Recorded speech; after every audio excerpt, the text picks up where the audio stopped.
eu também acho engraçado quando você fala transparência. Porque, repare só, slide também não é. Eu não sei se você conheceu slide.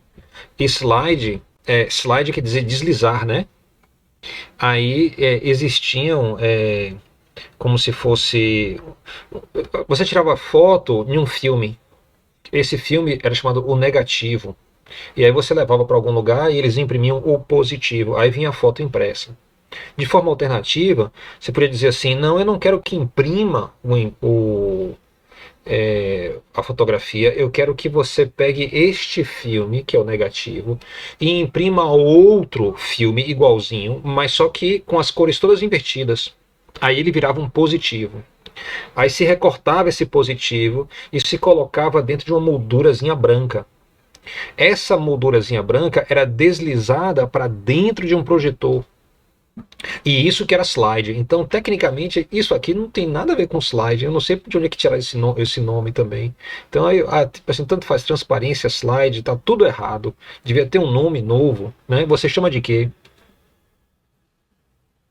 Eu chamo de slide. Tá vendo? Tá errado também. Isso é coisa de antiga, da antiga slide. Mas pô, as pessoas estão usando isso mesmo, né? Então, tudo bem, eu vou usar também slide. É, você tá vendo aí a minha. Eu já estou gravando, tá? Então, a aula de hoje, tecnicamente, é sobre o magnetismo, né? E, claro, e sobre a corrente elétrica também. Lembre que a gente está na magnetostática, tá? Mudou a transparência para você aí? Mudou o slide para você?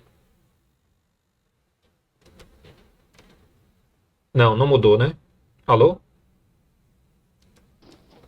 Tá na tela do magnetismo. Tá. Então, deixa eu ver aqui por que não está mudando.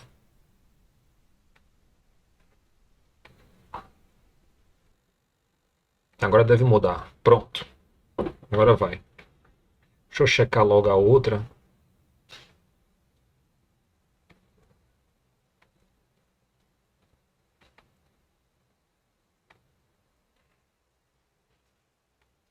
Pronto, eu acho que agora tá bom. Vamos ver. Ok, pronto. Então, repare só, lista de coisas. Mini teste semanal no Google já, sala de aula, na aba de atividades. Então, adianta a pontuação da segunda avaliação. Tá? Próximas semanas faremos uma prática no laboratório de física, se Deus quiser. Pode ser na quinta-feira. Eu ia perguntar, a gente pode se encontrar lá no próxima semana, a gente se encontra online na terça-feira e na quinta a gente se encontra lá no Instituto. Pode Tá, sim, que a tá gente vai no tranquilo. laboratório e faz nossa prática, isso fecha as nossas notas, fica faltando somente a segunda avaliação, tá? Então, depois eu vou ter mais um semanal e depois a segunda avaliação. Isso aí fecha o que a gente tem para falar sobre o magnetismo, tá? O que mais? As aulas passadas que foram gravadas, tá? Eu coloquei já uma no YouTube, a outra tá demorando de carregar, mas vai carregar provavelmente hoje à noite ainda, está disponível amanhã. Em seguida eu coloco essa aula. Você vai precisar das aulas para você fazer uma consulta que você queira sobre o material, sobre alguma coisa que queira ver, ou então você pode usar os livros também, a referência do curso, ok? Ficou bastante confuso depois que a gente voltou ao presencial, né? As coisas não estão caminhando tão suavemente como caminhavam antes, né? O número de reuniões cresceu muito, o número de imprevistos também, por exemplo, isso aí que você está tendo aí também, eu tive, né, essa semana passada, ou na terça-feira com a conexão, você teve aí agora com o número, tem várias coisas aí acontecendo que eu não sei por que, mas estão acontecendo. Muito bem, isso fecha mais ou menos o que a gente tem de curso, tá? E vamos lá para o magnetismo, tá? A gente falou sobre a corrente estacionária, né? E agora eu vou atrelar isso ao campo magnético. O que é a corrente estacionária? Veja que eu tenho uma carga aqui, a carga positiva. Um dia eu ainda vou refazer esses slides para colocar a carga positiva como vermelho, seguindo aí o código de cores usado, por exemplo, para o voltímetro. Quando eu fiz, eu não pensei nisso, eu achei o azul mais bonito. Também outra coisa, ó, né? Você está vendo aí a minha tela, né? Eu não sei como é que está saindo para você, mas eu descobri isso. Você está na área de educação, então isso talvez vai ser importante, né? Você como licenciado é bom saber isso. Eu sou daltônico, né, que eu não enxergo cores corretamente. E aí, essa semana eu descobri que tem um dispositivo, né, uma opção dentro dos os painéis de controle do sistema operacional que eu posso clicar dizendo assim, olha, reportando que eu sou daltônico. Então ele muda a paleta de cores um pouquinho para acomodar as minhas necessidades. Então eu sou daltônico de um tipo específico, né? Eu sou o que chama o Deltan, né? É, e eu tenho dificuldade de enxergar certas cores. Então ele ajusta a paleta para ficar melhor, né? Para enxergar. Então eu não sei exatamente como é que sai para você. Eu espero que saia bem, tá? Essa faixa aqui em cima, ela deve ser amarela. Ela é amarela para você? É amarela. Pronto, então a gente está bem aí. Isso não está impactando em nada, não. Pronto. Então você tem uma carga aqui, você tem um fio, e essa carga se deslocando ao longo do fio forma o que a gente chama de uma corrente. Então a gente bota o símbolo aqui do lado, I, né? E a gente bota um vetorzinho para mostrar o sentido. Esse I é a intensidade da corrente, tá? Ele não é um vetor, ele é simplesmente um escalar. Quantos amperes você tem de corrente? Aí pode ser 1,2, 4,5, 0,2 miliamperes, tá? Então esses são valores de correntes que são possíveis em fios que a gente usa no dia a dia.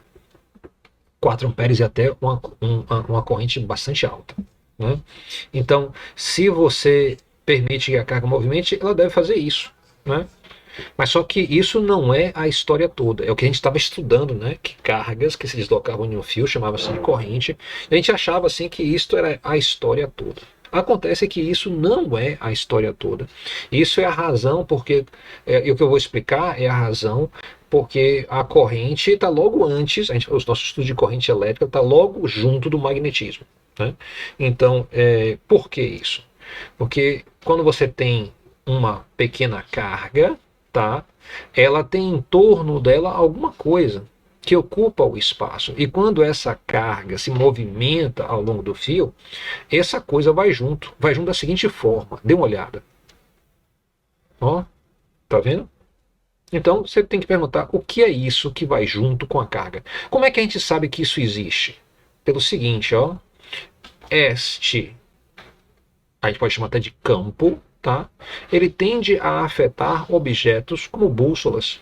Então, quando uma corrente passa em um fio, ela tende a fazer girar a agulha da bússola. Tende a fazer girar continuamente? Não. Ela só se movimenta, faz uma deflexão e para. Okay? Enquanto a corrente estiver ligada. Quando você desliga a corrente, ela volta para a posição normal, mostrando aí uma direção, né? Então, veja que você tem a carga movimentando, né? E você tem essa coisa que gira em torno dela. Essa coisa que gira em torno dela afeta as bússolas. Então isso já é um indicativo mais ou menos do que é, ok? Aí eu tenho que especificar, comentar que animação ruinzinha, né? Ela é ruinzinha pelo quê? Por quê? Porque eu não consegui fazer aí todo essa coisa tridimensional que roda em torno da carga de forma satisfatória. Então só dei uma ideia. Aí fica parecendo até que é um disco, mas não é um disco. Na verdade é como se fosse uma bolazinha de rugby, uma bola de futebol americano, aquelas compridas assim redonda. Então você tem um negócio assim que vai rodando em torno da bola, ou da carga, né? A gente pode falar assim, enquanto ela vai se deslocando, tá? E essa coisa faz um efeito, né? Na bússola, ok? Bem, indo adiante um pouquinho, a gente pode dizer o seguinte, olha, voltando no tempo, lá no passado antigo, os seres humanos, ok? Descobriram que certas rochas, se você pendurasse em um fio e segurasse, tá? Essa rocha ia girar livremente. Mas mais cedo ou mais tarde, ela ia parar. E quando ela parasse, ela ficava alinhada, tá? Com a direção norte-sul, sul-norte. Essa é a direção entre a direção do sul-norte ou norte-sul, tanto faz, ok? Muito bem, então os antigos descobriram isso. Quando você pensa aí o que isso quer dizer? Quer dizer que essa rochazinha alinhava, tá, com a direção que vai dar no polo norte, ok? Tá? Então vai chegar se você quiser ir para o norte, é fácil você ir para o norte, né? Então você tendo uma rochazinha faz uma diferença em termos de navegação, uma dessas rochazinhas. Isso é conhecido desde a Grécia Antiga. Aí, olha que interessante. Como essa rocha se alinha com a direção sul-norte, o pessoal antigo teve a ideia de pegar a pontinha que aponta para o norte e pintar de uma cor diferente, geralmente vermelho. Geralmente vermelho. Essa cor que você está vendo aí é vermelho ou é rosa? Rosa. É rosa, né? Para mim parece mais vermelho. Pronto. Muito bem. Então, se aponta para o norte, é o norte. Então o pessoal teve a ideia, ó, bora batizar essa pontinha que eu pintei de vermelho.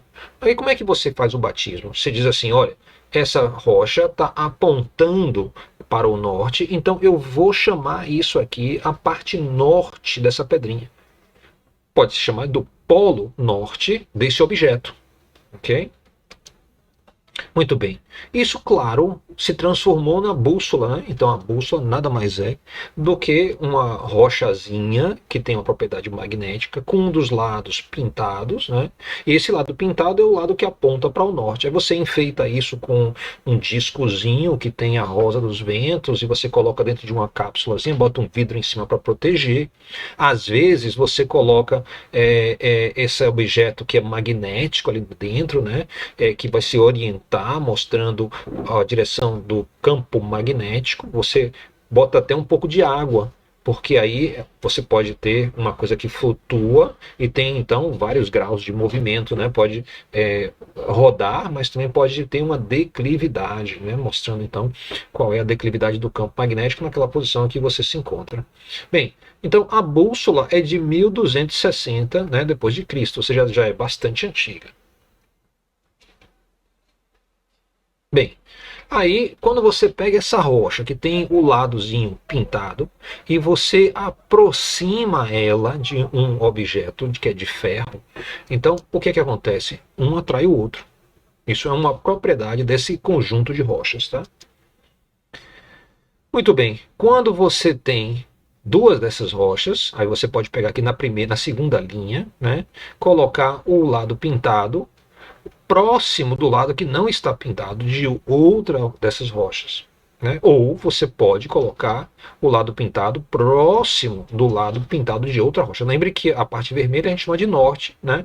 Então o outro lado, o outro polo, automaticamente é o sul. Então, se você deixa aqui correr, então vai ter uma atração nesse primeiro caso, no segundo caso, né? E vai ter uma repulsão no terceiro caso. Né? Então você começa a ter a ideia de que polos opostos se atraem, né? E polos similares se repelem. Aí vem a seguinte coisa, a gente pode chamar esse objeto aqui então de um ímã, foi o que a gente escolheu como palavra de batismo, né? Isso tem a ver com a origem dessas rochas lá na Grécia Antiga, então isso, se não me engano, quer dizer, uma modificação dessa palavra ímã se parece muito com a região, o nome da região da Grécia Antiga, onde eram encontrados ímãs. Então a origem da palavra é essa. Né? Já a bússola, né, você já conhece, né, lá dos livros, né, e talvez você tenha brincado com ela, com a bússola, quando você era criança, isso é muito comum. Bem, aí você pode fazer o seguinte, você pode pegar um desses ímãs, né, e colocar próxima a uma carga elétrica positiva parada. E aí, você acha que vai ter atração ou repulsão nesse caso? Note aí que minha carga está parada, tá estacionária.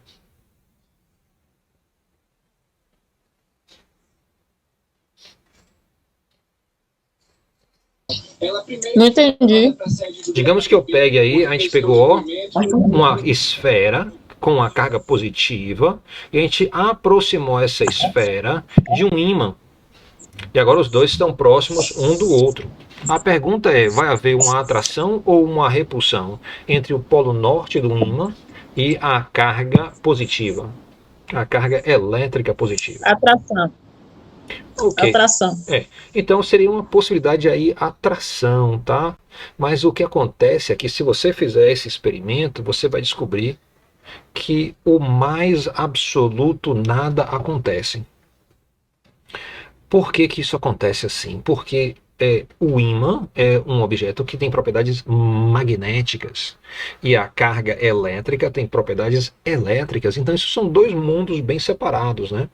Então, você tem o ímã, ele vai atrair ou repelir outros ímãs, mas a carga parada ele não vai atrair nem repelir.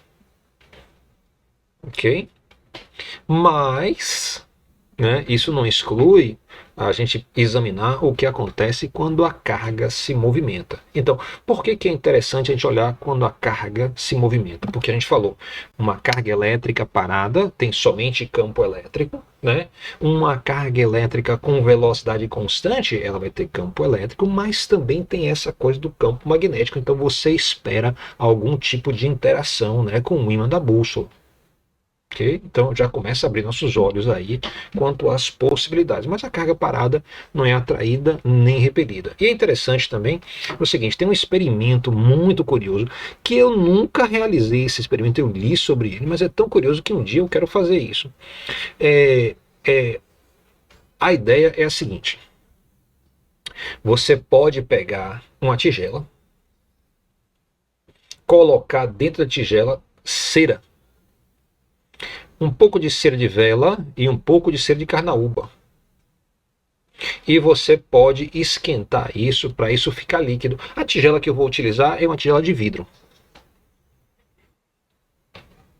Então eu esquento isso. Se eu deixar esfriar, isso então se solidifica e se torna como se fosse uma barrinha, né, feita de cera, misturada cera de vela com a cera de carnaúba.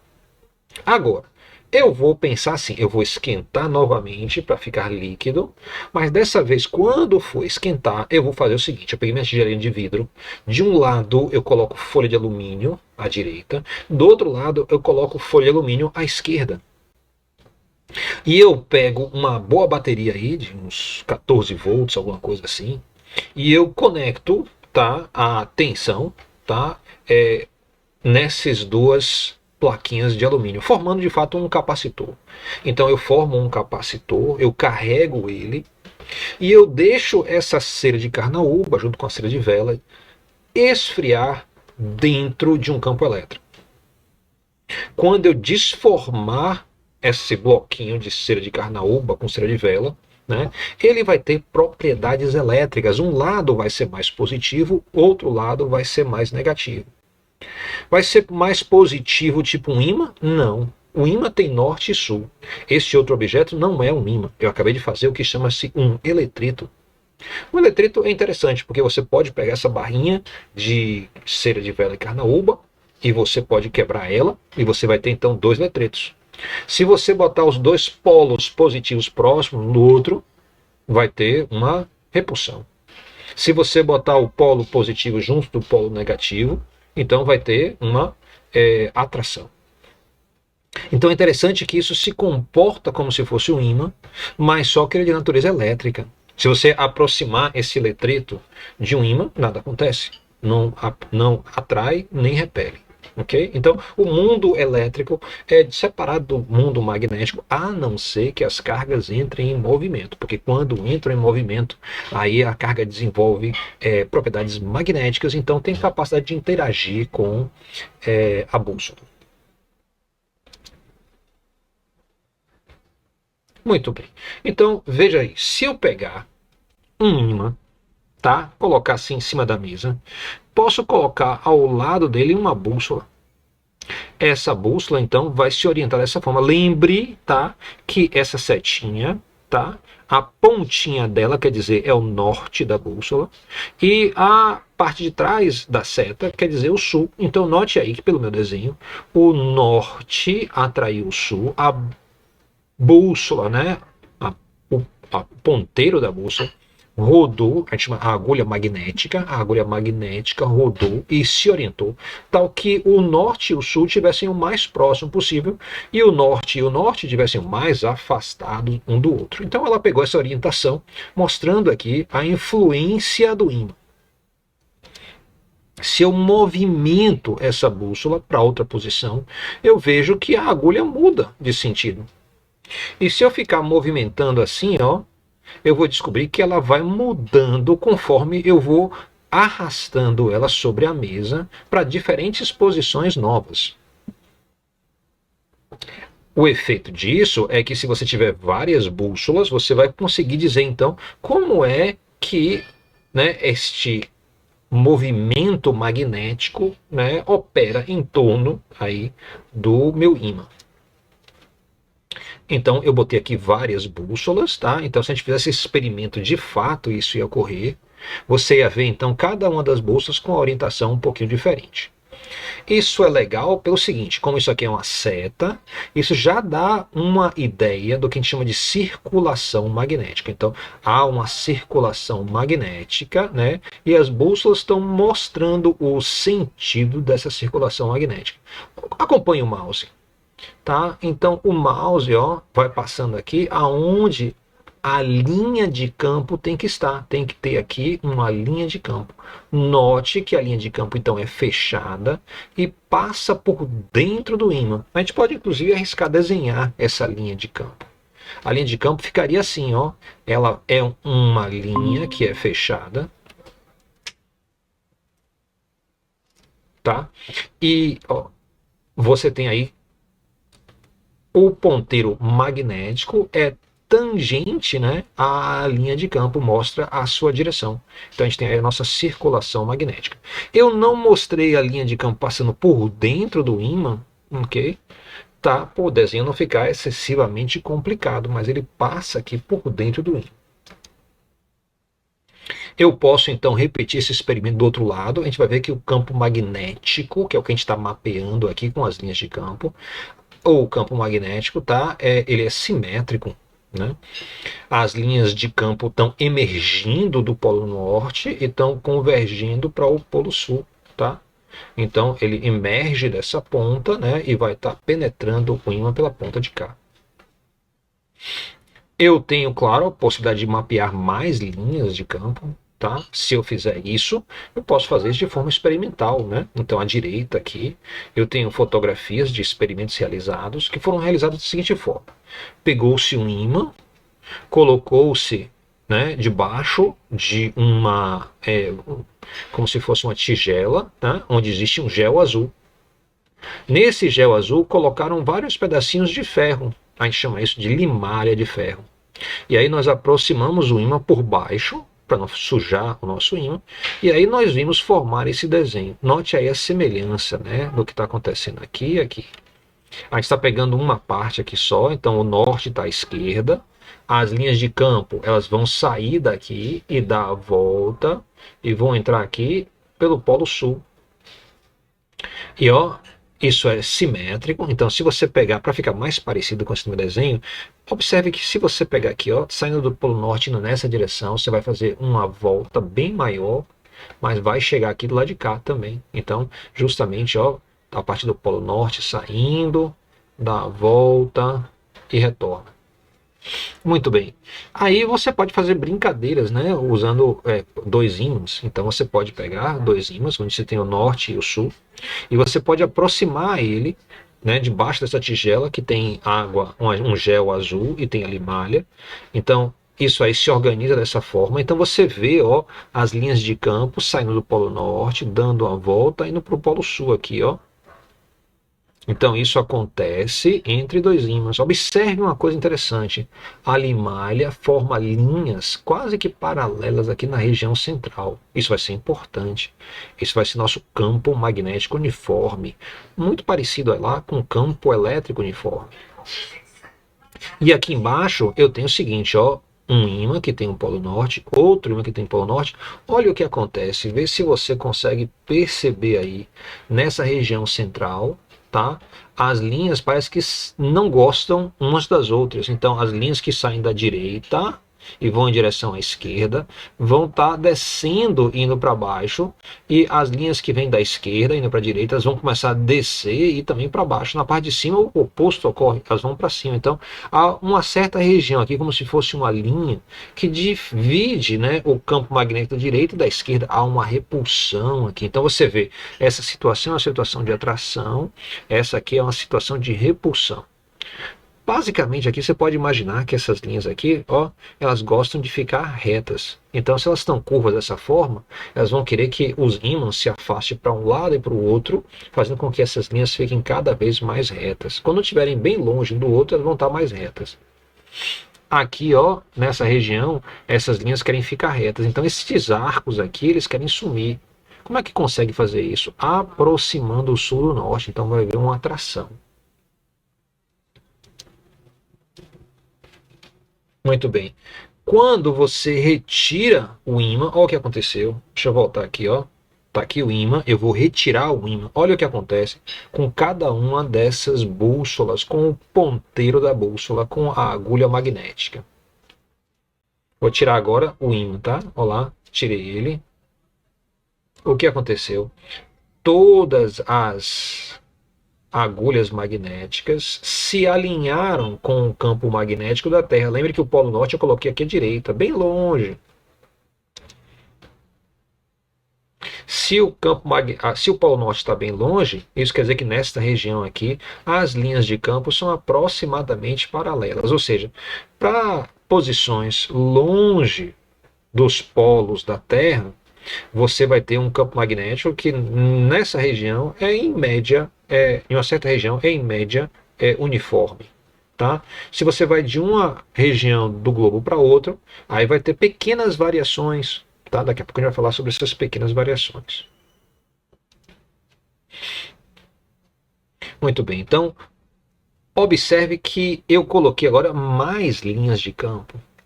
Isso mostra que o campo magnético ele vai ter uma intensidade maior, onde tem uma maior densidade de linhas de campo, vai ter uma intensidade menor, onde você tem uma menor densidade de linhas de campo. Então, observe aqui que aqui você tem, ó, nessa regiãozinha aqui, 4 linhas. Já nessa região aqui, você tem 2 linhas mais afastadas, ó. Aqui elas são mais próximas umas das outras. Então isso está já indicando que o campo magnético é bem mais intenso próximo aos polos e ele vai enfraquecendo. E nesta região aqui, na parte média aqui, você tem, ó, o distanciamento das linhas é muito grande. Se você tivesse uma terceira linha, a distância seria maior ainda, indicando que o campo magnético ele vai diminuindo conforme você se afasta do ímã. Então, não só é verdade que tem regiões de campo mais intenso, perto dos polos, mas também, em geral, conforme você vai se afastando do ímã, você tem cada vez menos linhas magnéticas, uma menor densidade de linhas magnéticas. Isso mostra aqui, então, que o campo magnético cai com a distância. Isso aqui é importante para a gente. E ele cai muito bruscamente. Lembre que, pela lei de Coulomb, né, o campo elétrico de uma carga elétrica cai com o quadrado da distância. Aqui, porque eu tenho um dipolo, o campo magnético cai com o cubo da distância. Então, o ímã, né, exerce influência em uma distância ainda menor, né, do que uma carga exerce influência. Então, as propriedades magnéticas de ímã só são evidentes bem próximas do ímã. Então, quem já brincou com ímã na infância sabe que quando você aproxima 2 ímãs, né, você pode estar com eles a mais ou menos 10 centímetros e nada acontece, você vai aproximando 5 centímetros. Só vai fazer diferença mesmo quando você chega lá por volta de uma distância de 3 centímetros, quando chega a 1 centímetro, você já tem que fazer uma força muito grande. Ou seja, isso mostra quanto rápido muda o campo, a intensidade do campo magnético em relação à sua distância, né? Muito bem, sobre as linhas de campo magnéticos, tá? Novamente elas são fechadas, elas são orientadas do norte para o sul na parte externa do ímã. Na parte interna, elas vão do sul para o norte. Então, ó, elas dão a volta aqui, ó, vão dar a volta na parte interna do sul para o norte, na parte externa do norte para o sul. Tá? A gente chama isso de circulação magnética. A densidade indica intensidade do campo magnético. E o símbolo do campo magnético é um B. O símbolo do campo elétrico é um E. Tá? O símbolo do campo magnético é B. Porque a palavra para campo magnético em alemão começa com B. Tá? Então nada mais é do que isso.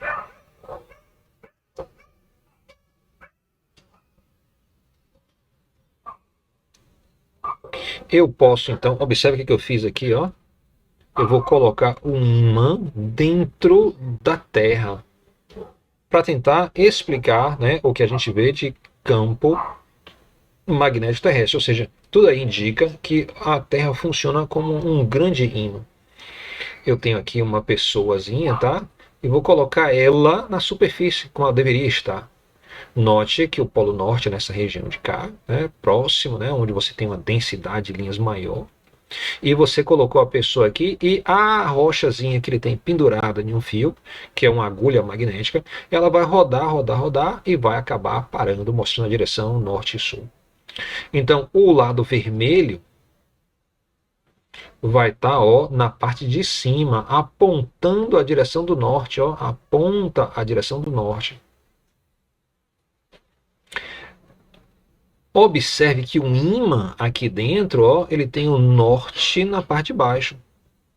Lembre que as linhas de campo magnético saem do norte e vão dar a volta e vão entrar no sul. Então você tem justamente aquela situação que é conhecida, né, que a gente sabe que existe, que na hora que você chamou essa pontinha aqui de norte, aí você criou a situação de que a agulha aponta para o norte, aqui é o polo norte, e as linhas de campo então estão convergindo para essa região, que é justamente o polo sul magnético. Então a gente tem essa coincidência que o polo norte e o polo norte geográfico e o sul magnético são coincidentes. Aqui no meu desenho, né, eles parecem alinhados, mas há uma diferença em termos de posição. O eixo magnético terrestre ele faz um ângulo, né, com o eixo de giro da Terra. Esse ângulo ele muda, tá, de momento para momento, e a posição exata onde está o polo magnético, né, lá no Polo Norte, muda quase que diariamente. Então, todo dia, esse lugar, que é chamado o polo magnético, muda de posição e você pode mapear ele através dos anos. Ou seja, é como se esse ímã que está dentro da Terra, ele não tem uma posição fixa, ele fica mudando de posição.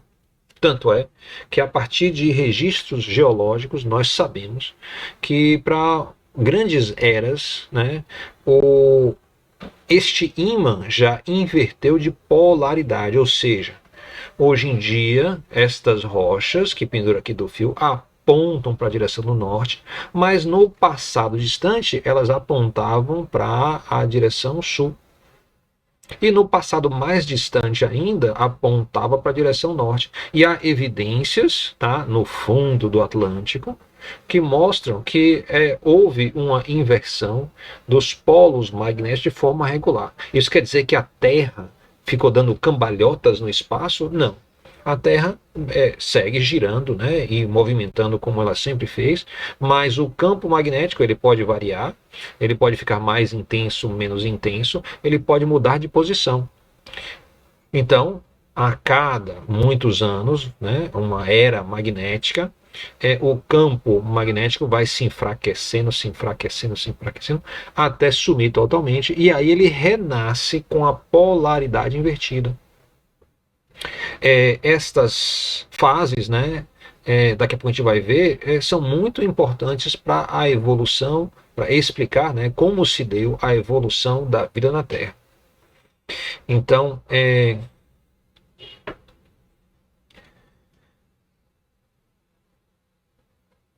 tem alguma pergunta, Ana?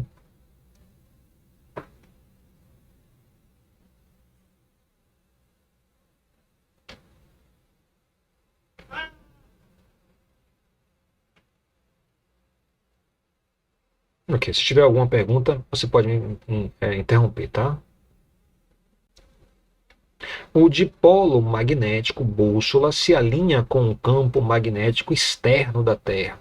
É isso que a bússola faz. Observe a curiosa relação entre os polos geográficos e magnéticos, tá? Muito bem. Se a gente faz um mapa do campo magnético com uma precisão muito grande, tá? Você vai descobrir que ele muda de posição para posição.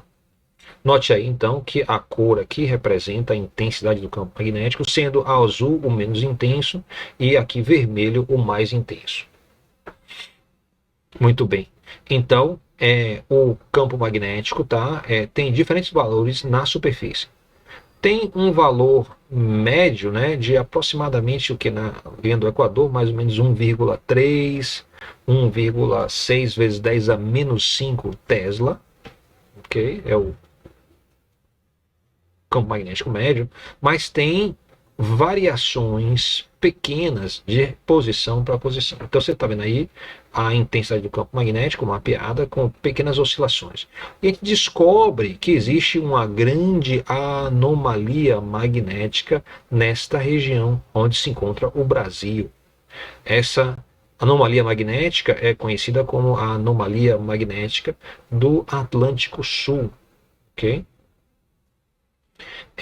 Observe também que fica mais vermelho perto dos polos, mostrando que o campo magnético nessas regiões é mais intenso, e fica mais amarelo na linha do Equador, onde o campo magnético é menos intenso, e ele é bem mais fraco nessa região aqui. Ok? Observe a escala, tá?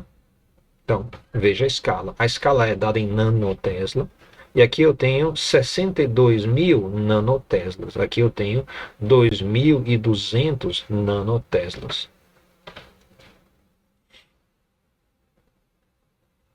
Muito bem, essa é a anomalia magnética do Atlântico Sul em detalhe. Okay? Aqui só quer dizer que o campo magnético é menos intenso. Ele tem a mesma orientação, ainda consegue mostrar o norte e o sul. Só que a agulha magnética não é ela não é presa na sua direção tão firmemente quanto em outras posições do globo. Então qualquer batidazinha na bússola vai fazer a bússola oscilar, quanto que lá em outras regiões você vai precisar dar uma batida maior para tirar a agulha, né, da orientação com o campo magnético terrestre. O Brasil, obviamente, não é um lugar normal, né, mas a gente já sabe disso. Muito bem, vamos falar um pouco sobre a força magnética. Força magnética sobre uma carga em movimento. Eu tenho aqui do lado direito uma pequena, seria uma ampola de vidro, ok? Essa ampola de vidro tem na parte interna, tá, um vácuo, e dentro da parte interna também você tem aí um disco. Esse disco tem um furo no meio. Aqui embaixo eu tenho um canhão de cargas elétricas. E este canhão, sai justamente pelo orifício que tem aqui. Se esse campo magnético sai, ele vai então andar direto para cima e vai atravessar aqui, vai bater aqui na parte de vidro, aqui na parte de cima. Acontece o seguinte, que quando você bota um campo magnético, essas linhas, esses feixes de cargas elétricas faz uma curva, uma interessante curva. Isso vai ser uma característica da interação entre cargas elétricas em movimento e o campo magnético. Muito bem, voltando aí à questão do ímã, tá aí dois ímãs diferentes formatos. Aqui eu tenho um ímã em barra, depois eu tenho aqui um ímã em U, você pode dizer também um ímã em C, tanto faz. Note que eu tenho um polo norte, eu tenho as linhas de campo magnéticas aí dando voltas. Aqui tem um mapeamento mais exato do que eu mostrei no início. As linhas de campo formam então, né, são linhas fechadas, então eu tenho essa linha saindo aqui. Ela vem para cá e sobe por dentro do ímã. Não é mostrado isso para não fazer o desenho ficar muito complicado. Você pode pegar uma outra linha, essa linha aqui, dar uma volta por aqui. E vai então subir por dentro do ímã. E você pode pegar aqui o ímã em C, né? Então eu tenho as linhas saindo do polo norte e vão para o polo sul. As linhas fazem então estas curvaturas aqui. Observe, esta região aqui. Nesta região, essas três linhas aqui, elas são aproximadamente paralelas, ou seja, eu posso usar um ímã em C para criar um campo magnético aproximadamente paralelo.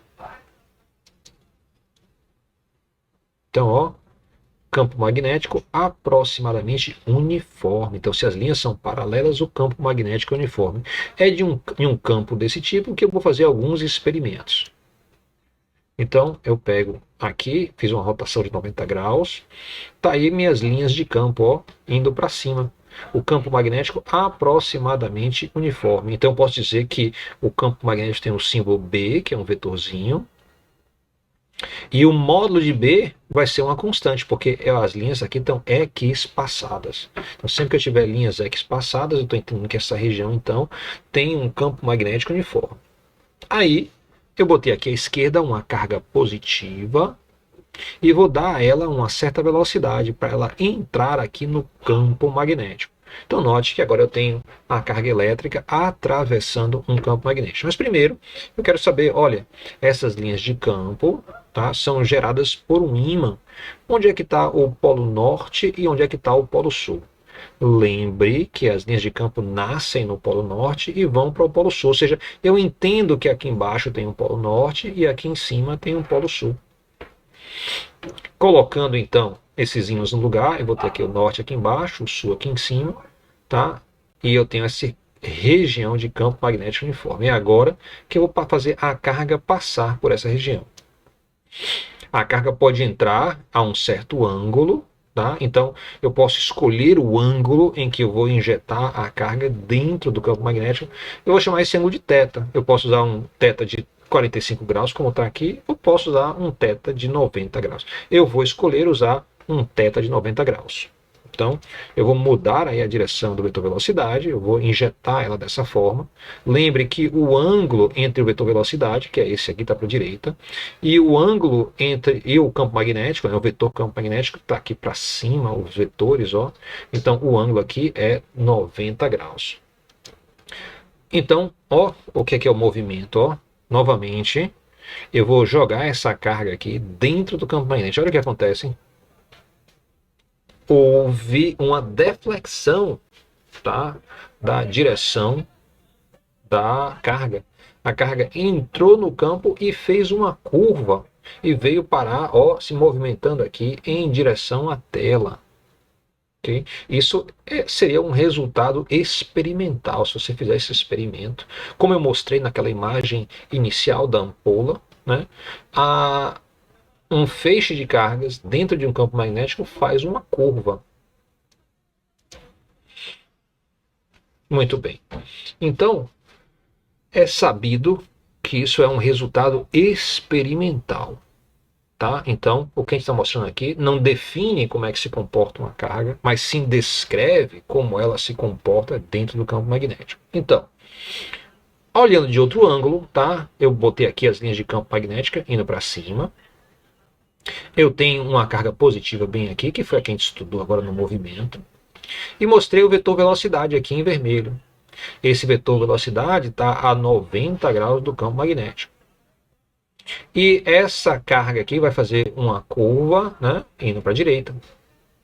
Ela vai fazer essa curva porque há uma força que força ela fazer essa curva. A gente chama essa força de força, né, resultante do campo magnético ou força magnética. Okay. Muito bem. Observe que a gente pode usar uma mão direita, tá, para a gente estar lembrando então como é que se dá essa interação.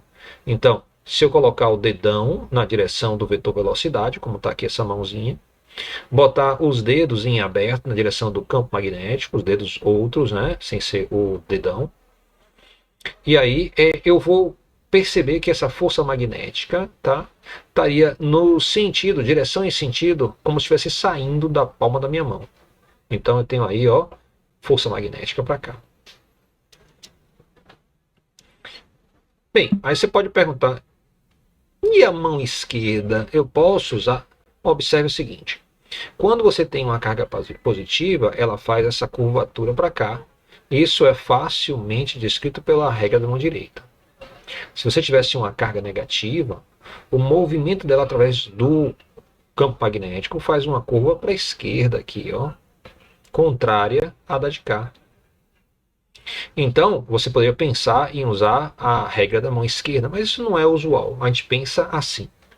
A mão direita descreve tá?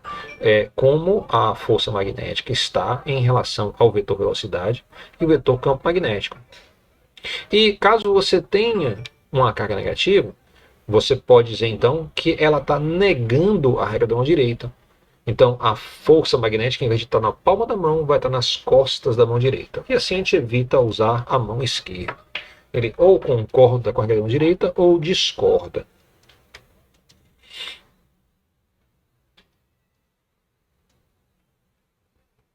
Aí em outro desenho, ó, eu tenho vetor velocidade, campo magnético. O ângulo entre a velocidade e o campo magnético a gente chama de θ, que é aquele que a gente mostrou lá no início, tá?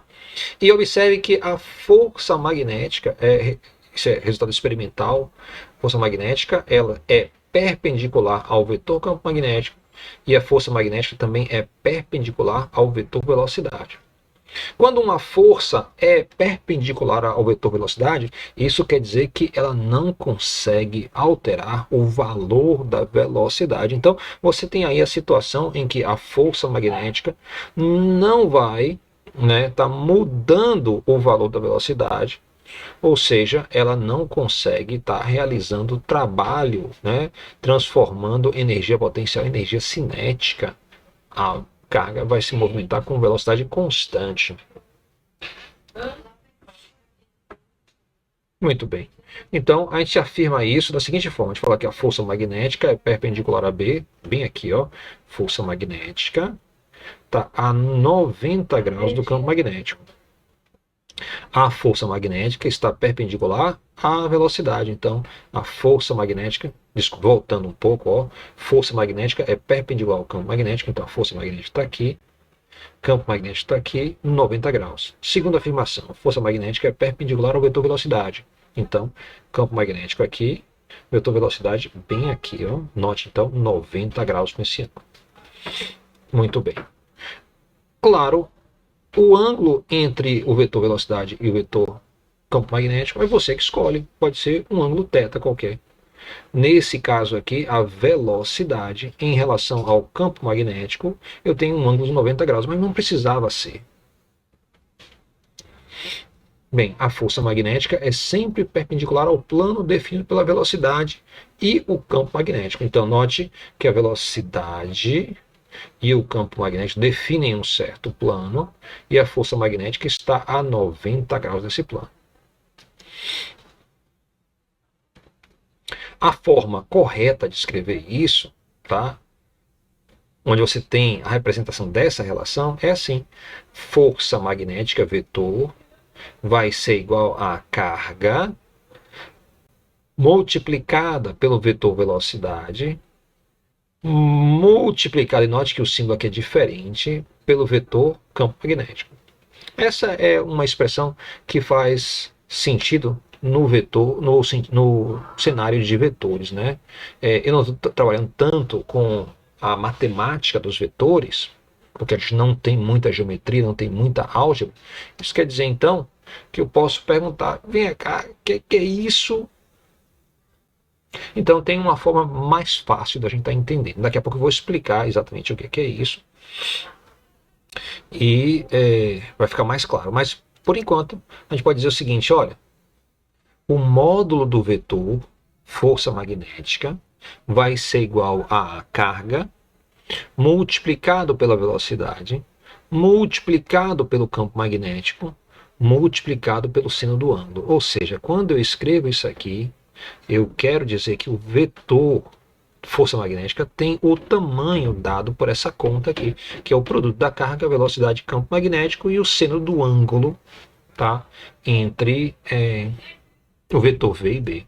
Note então que o seno é uma função que é igual a 0 para 90 graus. Não, ela é igual a 0 para 0 graus. É igual a 1 para 90 graus.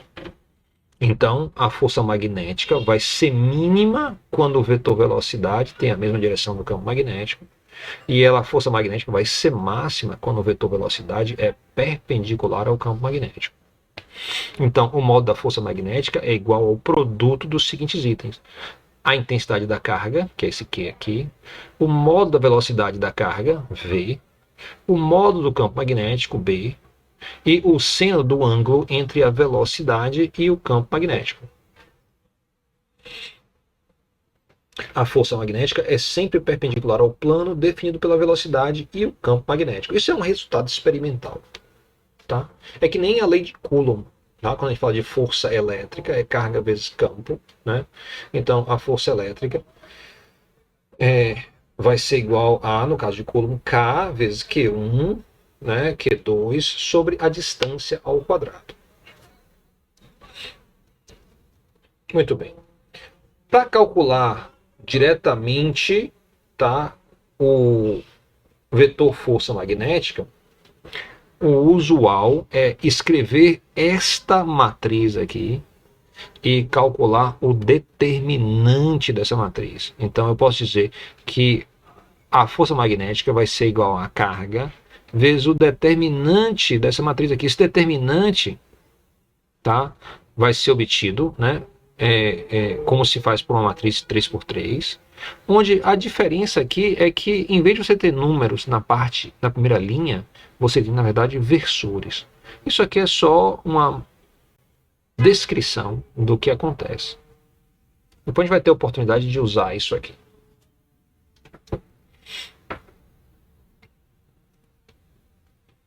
Muito bem, então eu volto aqui no meu desenho. Note que a régua da mão direita é ótimo para a gente estar lembrando a direção da força magnética.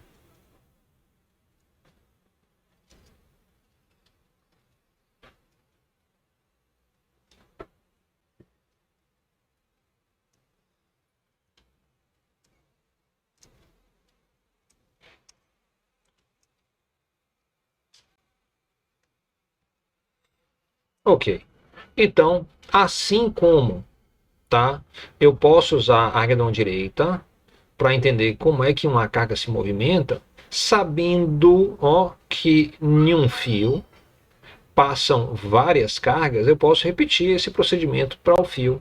Então, se eu colocar, ó, a minha mão, tal que o dedão mostre a direção da velocidade das cargas que passam em um fio.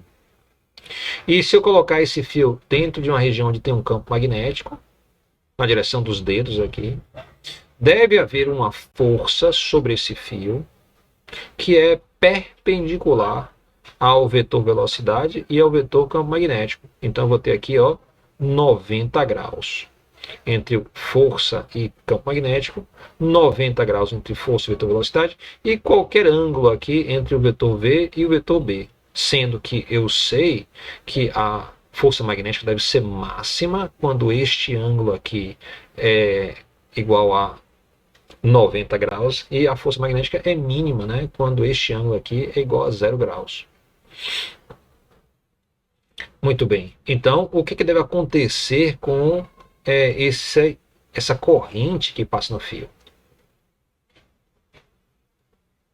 Você vai ter o seguinte, ó, a corrente está andando para a direita, então tem o vetor velocidade aqui.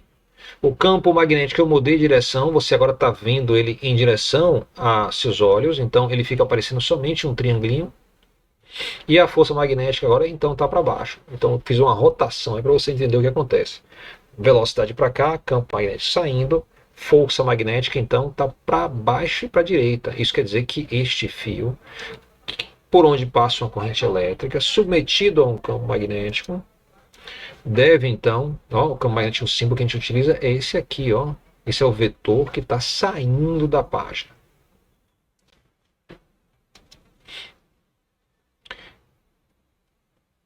Quando eu tenho um círculo com uma bolinha pequena no meio, eu tenho então uma representação do vetor campo magnético perpendicular à tela, no sentido do leitor. Então isso é um vetor que aponta em direção a você que está vendo a tela.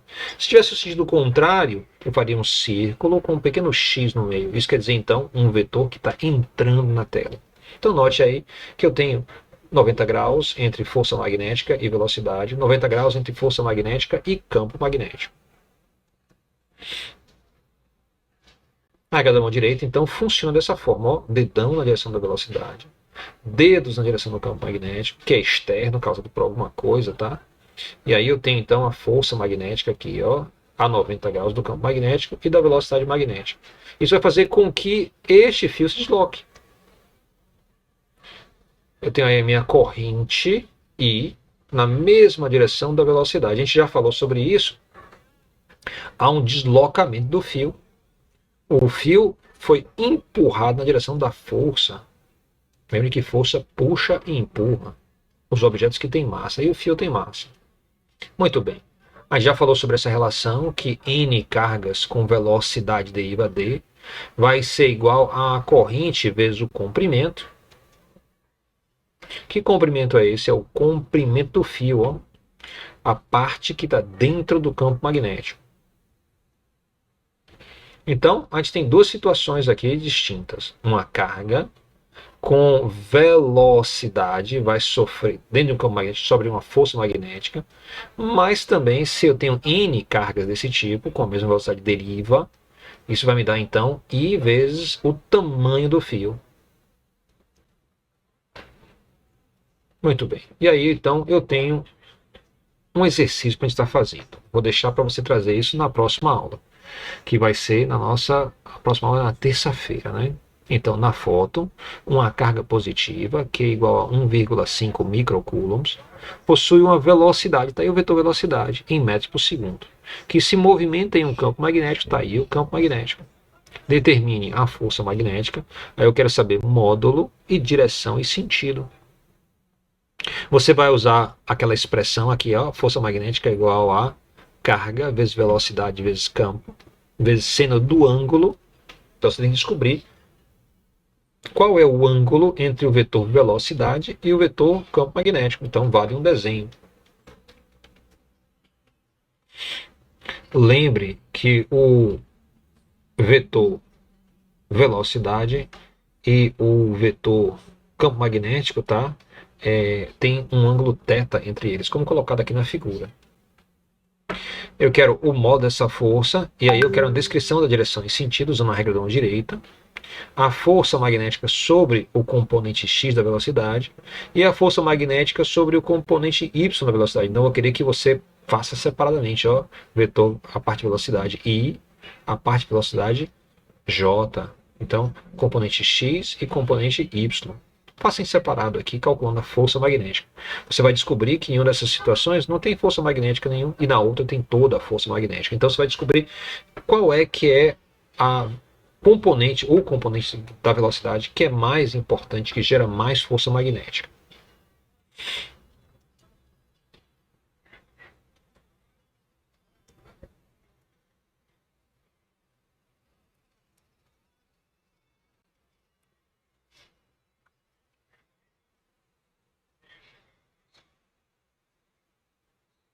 Ok. Então, eu volto aí à ideia da carga que está entrando em um campo magnético, tá? Mas agora eu vou ver de outro ângulo. Olha o que eu fiz.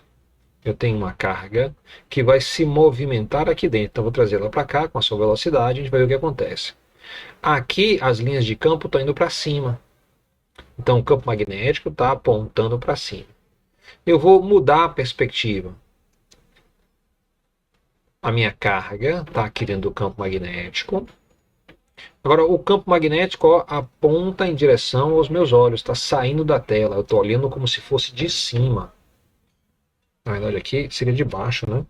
Não, de cima mesmo. Eu estou olhando daqui de cima, ó. Muito bem. Então, você tem carga, tem velocidade, tem o campo magnético, então obrigatoriamente vai ter uma força magnética. Sempre que uma carga se desloca dentro de um campo magnético, isso é um resultado experimental, como eu já falei, você vai ter uma força magnética. Então, a força magnética, você pode, sabendo a velocidade e o campo magnético, você pode dizer qual é a direção da força magnética, usando justamente a regra da mão direita. Então, se a gente colocar o dedão aqui na direção da velocidade, linhas em direção a quem está olhando, note aí que a palma da mão fica embaixo, então vai ter uma força bem aqui. Vou fazer então um desenho disso aqui. A força magnética, então, está a 90 graus da velocidade. A força magnética também está a 90 graus do campo magnético. Aponta aqui para baixo. qual vai ser o papel dessa força magnética no deslocamento dessa carga. Então note que a força magnética está perpendicular à velocidade. Isso quer dizer que ela não consegue mudar o módulo da velocidade, mas pode mudar a direção e sentido. Se isso acontece, ó, ela vai ter este movimento. A força magnética sempre a 90 graus da velocidade, mudando a direção e sentido do vetor velocidade. Note aí o movimento, ó. A carga elétrica dentro do campo magnético tem um movimento orbital. Anda em círculos.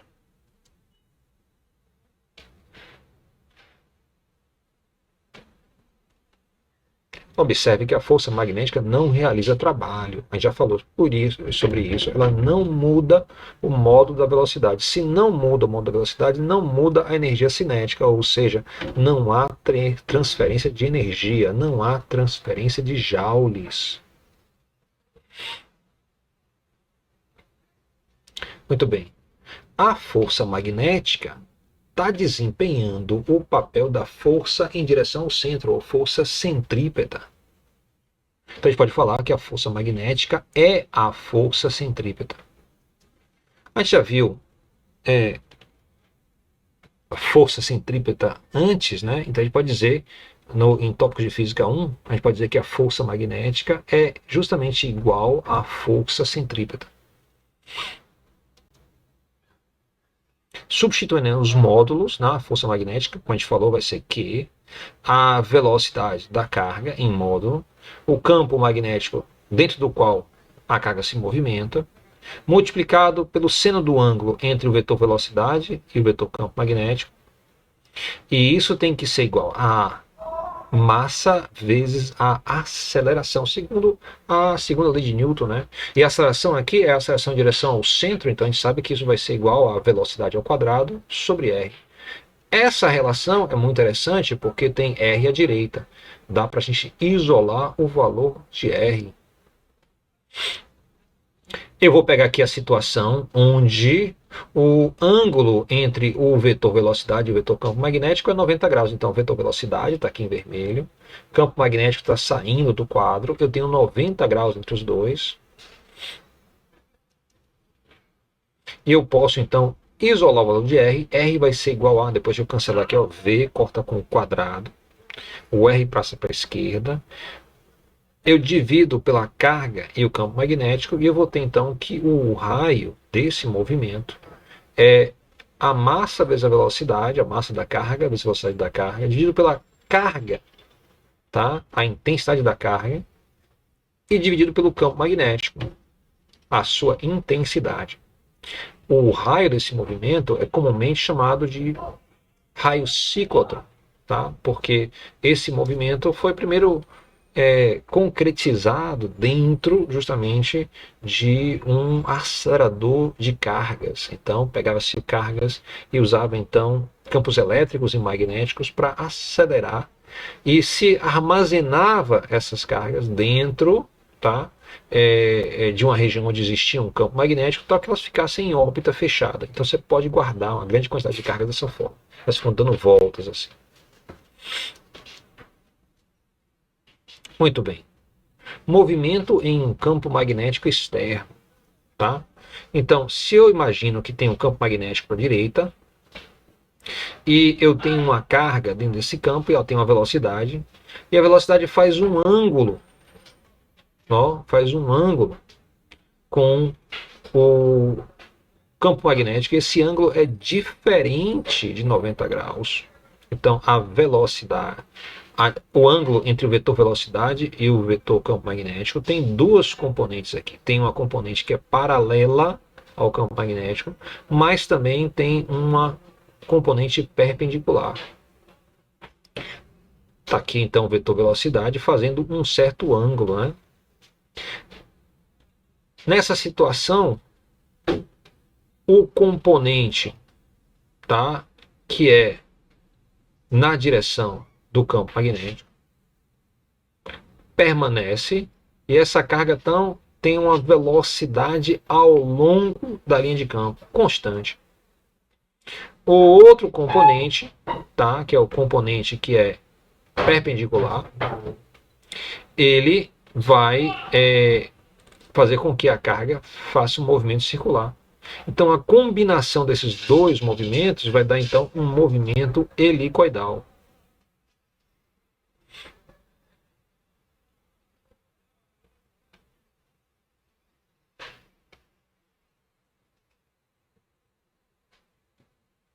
Seria melhor se esses vetores estivessem bem aqui, ó. Ficaria mais claro o que está acontecendo. Deixa eu ver se eu consigo fazer isso.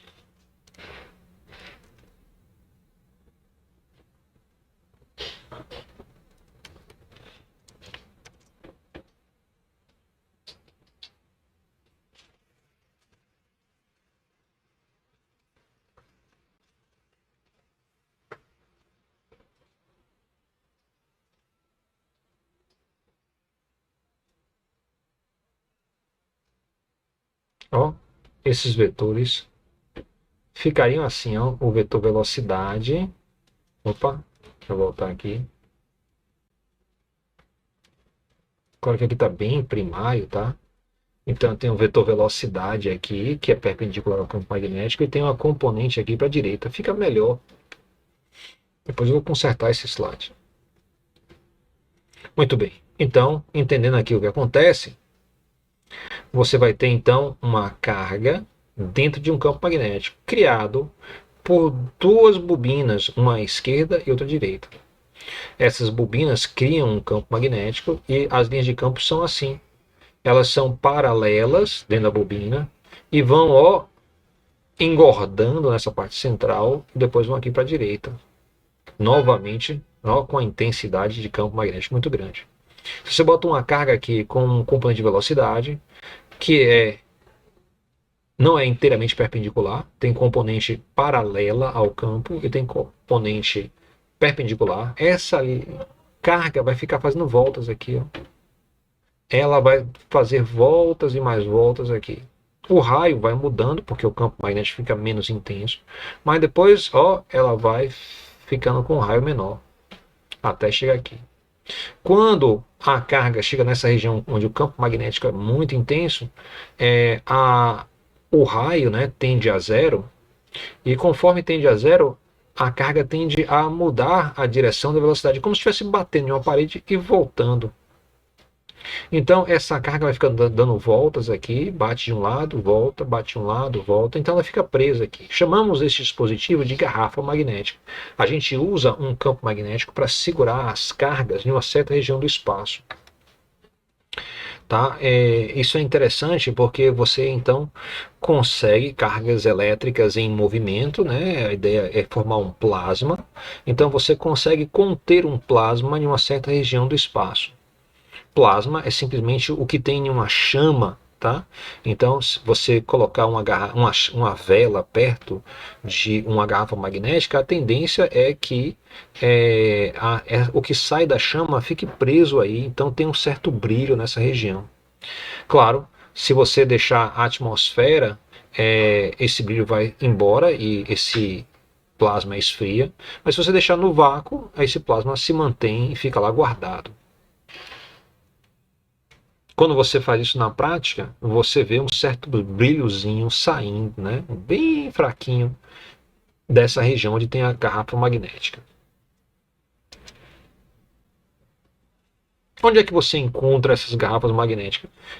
Isso acontece naturalmente em torno da Terra. Então, quando você pensa aqui na Terra, você tem as linhas de campo magnéticas, né, elas saem do Polo Sul e vão em direção ao Polo Norte. Tá?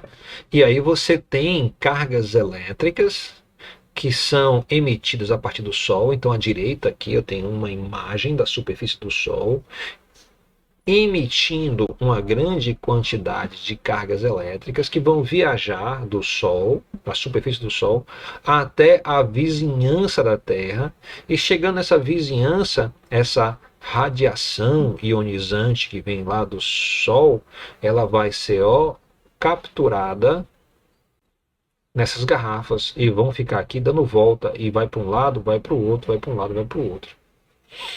Quando essas cargas chegam próximas aqui aos polos, de vez em quando as cargas tocam na atmosfera.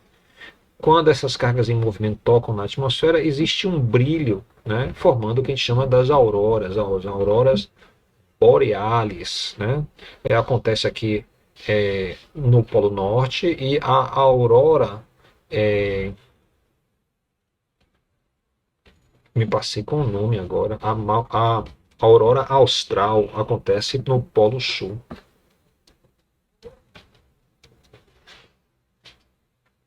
Bem, se você pega um foguetezinho aí e sai do planeta Terra, você inevitavelmente vai passar aí pelos vários cinturões de cargas elétricas confinadas, vários plasmas, né? Você vai atravessando. O que acontece quando um foguete atravessa o plasma? Ou seja, qualquer foguete que sai da superfície da Terra e queira chegar no espaço, e seja para a Lua, ou mais adiante para outro planeta, ou mais adiante ainda para o espaço profundo, né? Ele tem que atravessar esses cinturões, que são chamados cinturões de Van Allen, que se encontram próximos à Terra. Esses cinturões, eles capturam as cargas que vêm do Sol e mantêm elas aqui, evitando inclusive que elas inundem a superfície do planeta. Se essa radiação chega na superfície do planeta, aí teria um efeito catastrófico, né? Porque haveria uma aniquilação da vida como a gente conhece ela hoje. Só sobraria a vida que está debaixo da terra ou está em lugares protegidos, mas toda a vida que tivesse exposta à radiação que vem do Sol, ela sofreria então danos e acabaria por perecer, né? Então, o foguete atravessa esses cinturões e o que acontece? Acontece o seguinte, eles perdem comunicação. Então, o foguete ele não é afetado, não vai trazer um dano para o foguete, porque o plasma tem uma densidade muito baixa, então não vai afetar a temperatura, por exemplo, da parte externa do foguete de forma significativa, mas lembre que para a gente fazer uma comunicação com a nave espacial, você tem que usar antenas, né? Então a nave espacial tem uma antena para comunicar com a Terra. E a gente falou que como é que você transmite e como é que você recebe informação usando uma antena? Você bota uma tensão na antena e faz com que as cargas se movimentem para cima e para baixo. Bem, acontece que quando você está em um ambiente cheio de cargas, andando para lá e para cá, como esta região aqui, tá? Isso vai fazer uma grande quantidade de ruído na sua antena, ou seja, vai fazer movimentação espúria de cargas na sua antena, e você vai então ter que a comunicação, né, se quebra, e você tem somente estática, algo desse tipo. Então é assim que acontece, né? Que você perde comunicação com as naves quando elas se aproximam dos cinturões, ou então quando elas estão saindo da Terra e estão indo para além dos cinturões.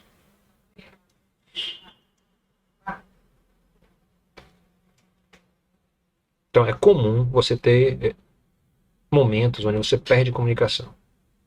Também há perda de comunicação, mas é de razão diferente. Quando a nave está voltando à Terra, que ela está passando pela atmosfera, tá? Então ela gera uma grande quantidade em torno dela. Se você conseguisse ver uma nave voltando à Terra, você veria que a região em que a nave se encontra parece uma bola de fogo.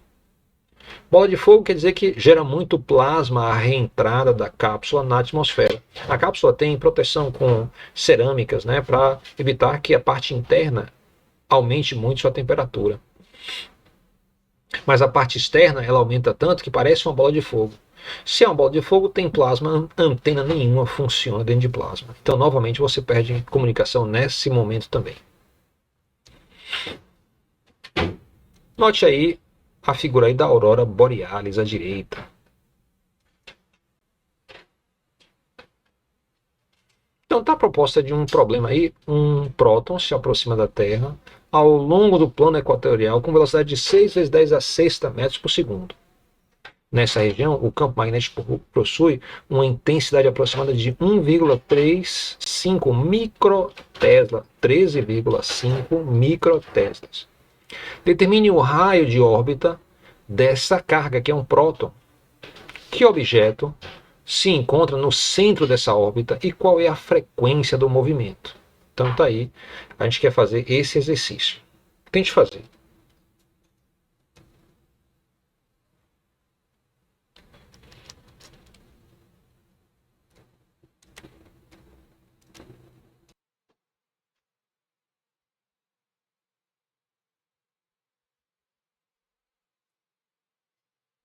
Ok, então eu vou parar por aqui. A gente retoma na próxima aula, tá? Fica aí a questão para a gente resolver juntos.